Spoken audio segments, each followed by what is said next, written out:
بسم اللہ الرحمن الرحیم يومئذ تحدث أخبارها بأن ربك أوحى لها يومئذ يصدر الناس أشتاتا ليروا أعمالهم فمن يعمل مثقال ذرة خيرا يره ومن يعمل مثقال ذرة شرا يره والذی قدر فہدی سورۃ الاعلیٰ میں ہم اس پر بات کر چکے، اور وہ رب کے جس نے قدر ہر چیز کے اندر کیا صلاحیت ہوگی، کتنی مقدار میں ہوگی، رکھ دی، فہدا، اور اس کو گائیڈ بھی کر دیا کہ تجھے کس قسم کے قوانین میں کس طرح کا رویہ دکھانا، کیسے بیہیو کرنا تجھے۔ وہ چیزیں جن کو ہم مادی چیزیں سمجھتے ہیں، یہ مادی کائنات، یہ ساری کی ساری انہی قوانین کی پابند ہے جو اس کے خالق نے الذی قدر، جس نے اندازے مقدار معین کر دی، اور فہدا، اور ہدایت بھی ہر چیز کی اس رب اقدس نے کر دی۔ تو میں نے عرض کیا کہ جس زمانے میں قرآن نازل ہو رہا تھا، شاید بلکہ حتماً جیسا کہ ہم پڑھتے ہیں، وہ جہلاء ان باتوں کا مذاق اڑاتے تھے، لیکن آج کا جو انسان کا علم ہے، اور ابھی بھی انسان بہت پیچھے ہے، خدا جانے کیا کچھ انتظار میں ہے انسان کے، کس مقام پر سائنس اور ٹیکنالوجی میں انسان پہنچ جائے گا آج سے 50 سال بعد، آج سے 100 سال بعد، کہ وہ ہمارے زمانے کے لوگوں پر ہنس رہے ہوں گے۔ مثال کے طور پہ ان کو ریکارڈ کرنے کے لیے سامنے کیمرہ لگانا پڑتا تھا، اتنا بڑا کیمرہ سامنے رکھ کے بیٹھے ہوتے تھے، ان کو فلان کرنا ہوتا تھا، یہ کرنا ہوتا تھا، اتنے جاہل تھے ان کے پاس یہ ٹیکنالوجی جو اس زمانے میں ہوگی۔ جیسے آج سے 100 سال پہلے کے انسان کو تصور کر کے ہم کہتے ہیں کتنے بیچارے تھے،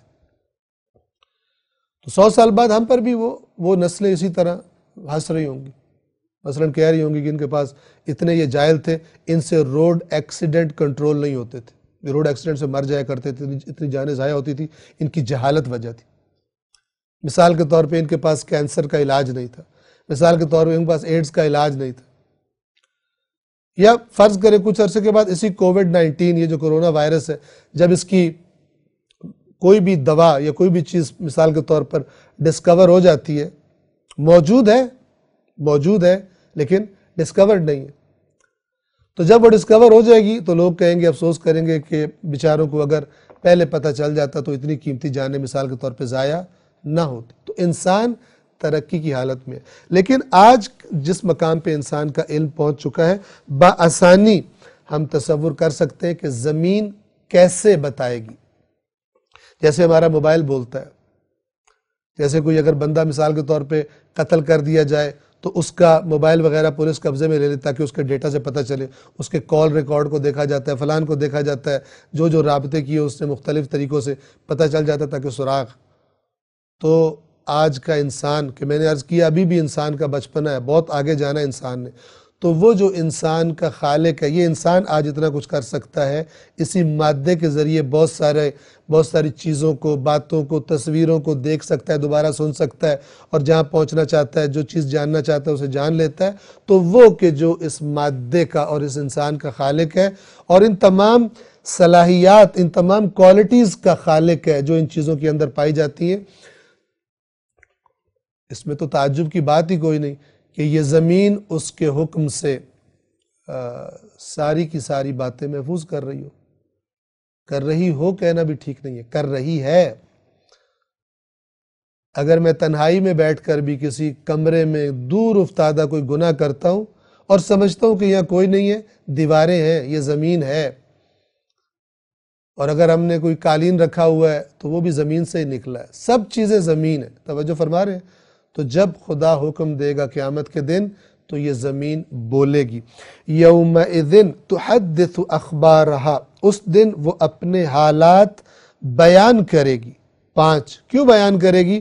بِأَنَّ رَبَّكَ أَوْحَى لَهَا، کیونکہ آپ کے رب نے اسے ایسا کرنے کا حکم دیا ہوگا۔ آپ کا رب اسے، اوحا وحی سے ہے، اور وحی کا اصل معنی ہے خفیہ پیغام یا خفیہ اشارہ، یہ اس کا اصل معنی ہے۔ اور پھر وحی کے لفظ کے مختلف استعمالات ہیں۔ اللہ تعالیٰ فرماتا ہے کہ شہد کی مکھی کی طرف تیرے رب نے وحی کی. اس وحی سے کیا مراد ہے؟ اس وحی سے مراد ہے وہ جو اللہ تعالیٰ نے شہد کی مکھی کو بنا کر اس کے اندر جو سافٹ ویئر گویا کہ انسٹال کر دیا ہے کہ اس نے پھلوں کا رس چوسنا ہے، پھولوں کا رس چوسنا ہے اور شہد بنانا ہے اور کیا کیا کرنا ہے، وہ وحی ہے. اسی طرح وہ وحی ہے کہ جو انبیاء کی طرف آتی ہے اللہ کے فرشتوں کی طرف سے یا انبیاء کے قلب پر نازل ہوتی ہے.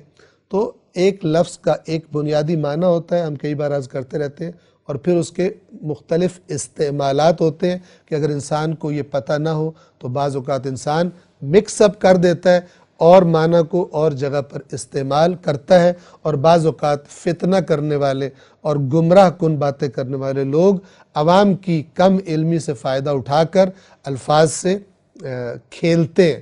عوام کو نہیں پتہ ہوتا، لوگوں کو نہیں پتہ ہوتا، لیکن یہ کھیلتے ہیں تاکہ اپنی مرضی کی باتیں عوام کے ذہنوں میں ڈال سکیں. بِأَنَّ رَبَّكَ أَوْحَىٰ لَهَا، اس لیے کہ تیرے رب نے اسے وحی کی ہوگی. اب یہاں وحی سے کیا مراد ہے؟ اللہ زمین کو حکم کرے گا کہ اپنے راز اگل، جو کچھ تیرے اندر ہے نکال، اور جو کچھ باتیں تیرے پاس محفوظ ہیں ان انسانوں کی، جتنا ڈیٹا ہے، جتنا ریکارڈ ہے، اس کو بتا.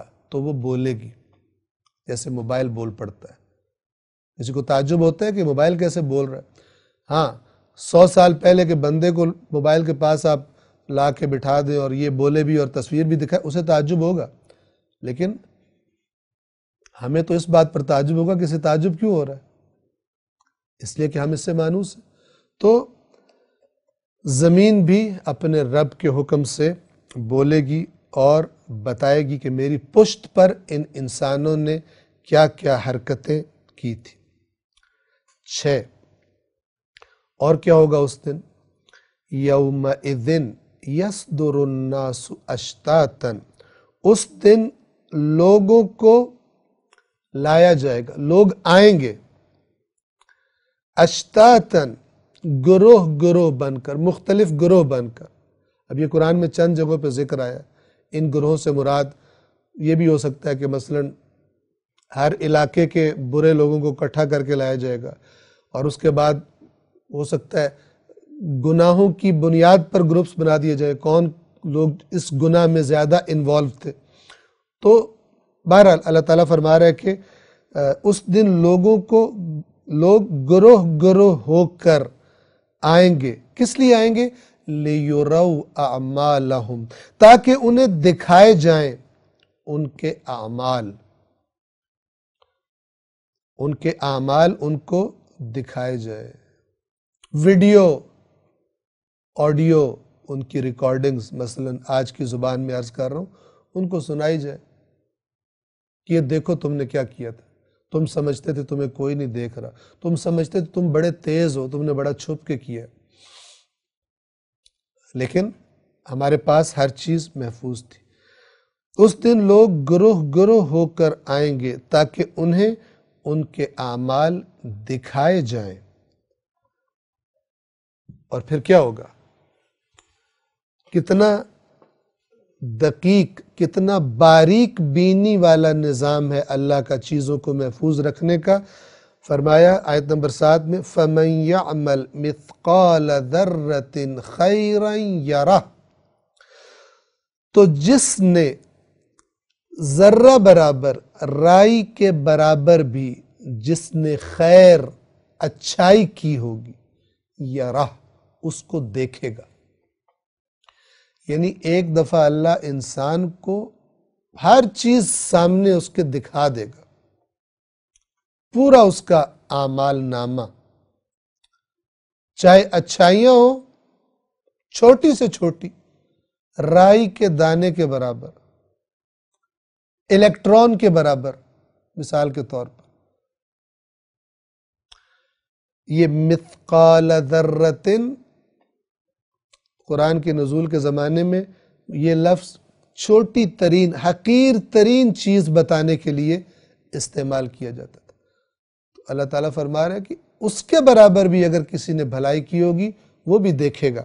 اور آیت نمبر 8 جو آخری آیت ہے وَمَنْ يَعْمَلْ مِثْقَالَ ذَرَّةٍ شَرًّا يَرَهُ، اور جس نے رائی کے دانے کے برابر بھی، شر خیر کا اپوزٹ، خیر کی ضد، شر یعنی برائی، شر یعنی گناہ، اللہ کی نافرمانی، جس نے رائی کے دانے کے برابر بھی، ذرہ برابر بھی برائی کی ہوگی وہ بھی اس کو دیکھے گا۔